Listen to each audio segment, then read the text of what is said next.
All right, good evening, everyone. So, last week at some point, I did a look at what the House elections might bring in, or more accurately, reviewing what happened in the 2020 House elections.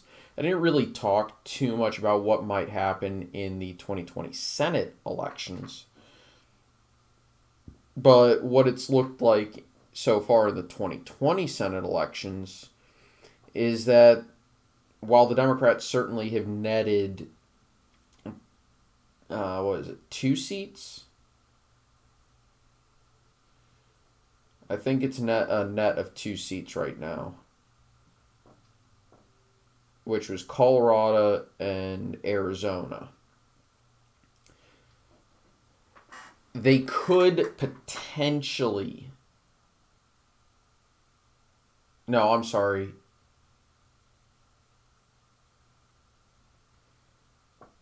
Got Colorado and Arizona, and they lost a seat.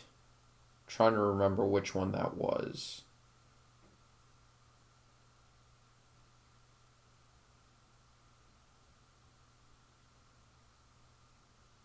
They lost a seat somewhere.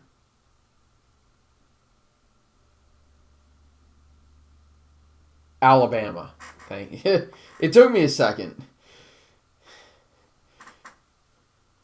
So far a net of one, though it could potentially be a net of two, maybe a net of three. It just depends on what happens in Georgia. But the early data that I've seen so far indicates it's probably only going to be that net of one, which wouldn't be good. Now, that said, I can absolutely see, considering the presidential result, I can see one, maybe both of those seats flipping. Uh, but I'm going to work on the assumption that the GOP, well, I'm not going to work on an assumption. This is, of course, what the 2022 House map will Senate map will start looking like. Flippable, contestable seats I have in the leans column right now, and we'll discuss them one by one. We're going to start with Alaska, which especially in a Republican favorable year, I don't really, especially without Trump anywhere, you know, he won't be at the top of the ticket, so you won't have suburbanites who just hate Trump and want to take it out on House and Senate Republicans. You won't have them, and that's not really a vote in Alaska, really. And Alaska's kind of interesting. It's a little bit backwards where the populated areas are Republican leaning and the extreme rural areas are Democratic leaning, but it's its own thing. I expect that to be a Republican hold. We'll talk about Arizona, I guess. That's going to be Mark Kelly's seat. And if McSally runs again, I don't think she would win. I really don't. But if you had a more moderate, popular Republican, really just any Republican who was competent at campaigning, I definitely think this seat would be on the table for the Republicans to flip. Almost certainly on the table for the Republicans to flip it. It's certainly a state that at present is still more Republican than the nation as a whole, so yeah. I can absolutely see this being a flippable seat. And I don't think Mark Kelly is actually a very good fit for Arizona. It's more that Martha McSally is just horrible at campaigning and is even less of a good fit for Arizona than he was. So I'd be willing to say this would be a flip. I'd be willing to say that would be a flip. So right now the Republicans are in net one. We'll go down to Florida, and there's not much to say about this one. especially if Marco Rubio runs for the Senate, or runs for re-election. He's just in a very strong position, and Florida, while Florida is always competitive, Marco Rubio kind of makes it less competitive. He won by 6 or 7, maybe 8 or 9%. I don't remember the exact margin in 2016, but he won it handedly by Florida standards. He won it by landslide margins, considering Florida. We go down to Georgia, and that's the next state. So, if this is the special election seat, by the way. If Warnock beats Loeffler, I could absolutely see this seat flipping back to the Republicans. If Loeffler holds it, that's a tough one, actually. I think she would just barely hold it on. After all, it's going to be a Republican favorable year. The momentum will be in favor of the Republican Party. And I'm not sure. So this could either be GOP plus GOP net 2 or net 1 so far. But yeah, Georgia, while it absolutely is trending towards the Democrats, this year is a bit different, and we still have yet to see what the result in those Senate races were or are going to be. In addition, both Senate races, Republican vote total exceeded Donald Trump's vote total, and in the special election, all Republicans totaled for greater than 50% of the vote. In the regular election, of course, Purdue beat Ossoff. All right. The next state we're going to go to is New Hampshire. Or Nevada, whichever one you want to count as alphabetically first. Yeah, let's go to Nevada. Nevada was actually surprisingly close this year. And it was surprisingly close in 2016. Or maybe not surprisingly close. But Nevada was close in 2016. It was close in 2020 in presidential election years. And it was reasonably competitive in 2018 during the midterms. It was still a Democratic pickup where Jackie Rosen beat incumbent... what was his name? Dean Heller. But it's also a state that has been trending towards the Democrats for a very long time, and it's getting harder and harder for Republicans to win in the state. That said, in a Republican favorable year, I can absolutely see the Republicans flipping this seat. I'm going to favor the incumbent like I normally do. I'm kind of making an exception in Arizona, so currently still Republican net of 1, maybe a net of 2. Let's go to New Hampshire. And this is another one.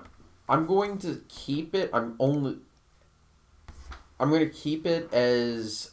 I'm going to have it as a Dem hold for right now.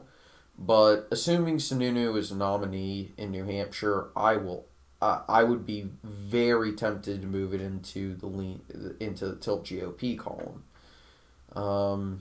But right now, I'm assuming he'll be the nominee, but we don't know. And because of that, I'm still going to have this favoring the current incumbent. I want to say it's Shaheen. No, it's Maggie Hassan in this instance. This is Maggie Hassan. Yeah. So that's going to be an interesting one. All right, then we go down to North Carolina, and actually, believe it or not, this along with Pennsylvania are open seats. Neither incumbent in those two states are running for re-election. North Carolina is definitely flippable for the Democrats, and we'll see what the generic ballot looks like going into the midterms. But I would still favor this for the Republican Party for the sole reason that North Carolina still leans red compared to the rest of the nation. And while it is trending towards the Democrats, we do have to remember that it's going to be a year that should, in theory, favor the Republican Party. I'm going to keep this as a Republican hold. Pennsylvania is much more likely to flip towards the Democrats. This is going to be another open seat, and while Pennsylvania is definitely a state that is trended towards the Republicans, and compared to the rest of the nation, actually leans towards the Republicans. For example, if you took the national popular vote margin and compared it to Pennsylvania's vote margin, Pennsylvania is voting to the right of the nation. Pennsylvania's not so far, isn't so Republican that it's impossible for a Democrat to win, as happened this year with with Joe Biden carrying the state. That said, it was extremely narrow, and I'm still gonna have it favor. I'm still gonna follow my rule of favoring the party that has a momentum in open seat elections. But I understand why a Democrat or somebody would, or any reasonable person would think that the Democrats could flip that seat. And in Wisconsin, I truly think Wisconsin has kind of become the Democrats' version of Virginia. It's just they got extremely lucky this year with the presidential election. They won it by 20 some odd thousand votes. They won it by fewer votes than Trump won it in 2016, for reference. And in a Republican year with a Republican incumbent in a state that has become more Republican than the nation as a whole, with a Republican who's a solid fit for the state, I'm skeptical that it can be flipped. Can it? Yes, but I think the arguments are weaker than in Pennsylvania and North Carolina. Hell, even Georgia and Arizona. Though Arizona would be a hold, but I and Georgia, we're still not sure who the incumbent's going to be. So I can see the Republicans getting up to a net of 3 right now, but that would be the extreme good end for them right now. Right now, the Democrats, I could see their net being, assuming they don't have Georgia. By the way, if Republicans don't lose the runoff election, that would actually, this map will wind up being a net of 4.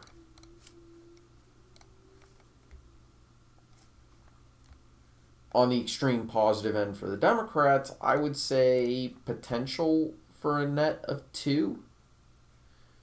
I think the argument for Georgia right now is just it's a little too weak for me to say I would believe it under a very good situation. It would take a miracle right now, in my opinion, for Georgia to be blue in the midterms, despite the Democrats winning at the presidential level.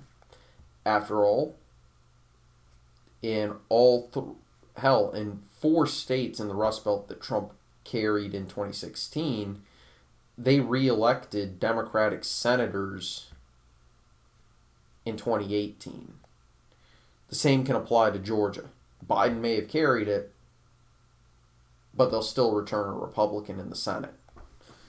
So that's kind of where I'm standing. Is Democrats could net 2 seats, and that would give them control.